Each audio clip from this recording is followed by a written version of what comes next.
Assalamualaikum warahmatullahi wabarakatuh. Baik, kembali lagi kita dalam materi pendidikan anti korupsi. Pada kesempatan kali ini kita akan membahas mengenai materi upaya pemberantasan korupsi. Baik, langsung saja kita masuk pada berbagai strategi dan upaya pemberantasan korupsi. Caroline Klein Harheus menyebutkan 4 jenis atau tipe kebijakan pemberantasan korupsi yang dilakukan di berbagai negara. Yang pertama, dengan mengurangi ketergantungan masyarakat terhadap kekuasaan negara, terutama dari pejabat publik dalam berbagai bidang kehidupan, misalnya dengan melaksanakan deregulasi ekonomi, mengurangi monopoli negara untuk memberikan pelayanan, melaksanakan reformasi pajak, dan lain-lain. Yang kedua, dengan menciptakan pemerintahan yang transparan dan akuntabel, dengan mengurangi berbagai bentuk diskresi yang sering dilakukan oleh pejabat. Kemudian yang ketiga, dengan menciptakan situasi di mana masyarakat bisa memilih kemana meminta berbagai jenis pelayanan publik. Kemudian yang terakhir, dengan melakukan reformasi hukum dan peradilan. Selanjutnya kita masuk ke 6 strategi yang diperlukan. Yang pertama, pembentukan lembaga anti korupsi. Lembaga tersebut ialah lembaga politik, lembaga legislatif, lembaga peradilan, dan lembaga institusi lain yang memiliki tanggung jawab melakukan audit di lembaga pemerintah seperti Inspektorat Jenderal dan lembaga independen yang mungkin dapat terlibat dalam pemberantasan korupsi.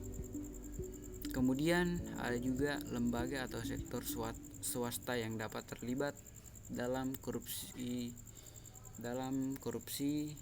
atau upaya pemberantasan korupsi. Kemudian yang kedua, pencegahan korupsi di sektor publik. Salah satu cara mencegah korupsi adalah dengan mewajibkan pejabat publik untuk melaporkan dan mengumumkan jumlah kekayaan yang dimiliki baik sebelum ataupun saat sesudah menjabat. Kemudian yang ketiga, pencegahan sosial dan pemberdayaan masyarakat. Salah satu juga upaya pemberantasan korupsi ialah memberi hak pada masyarakat untuk mendapatkan akses terhadap informasi.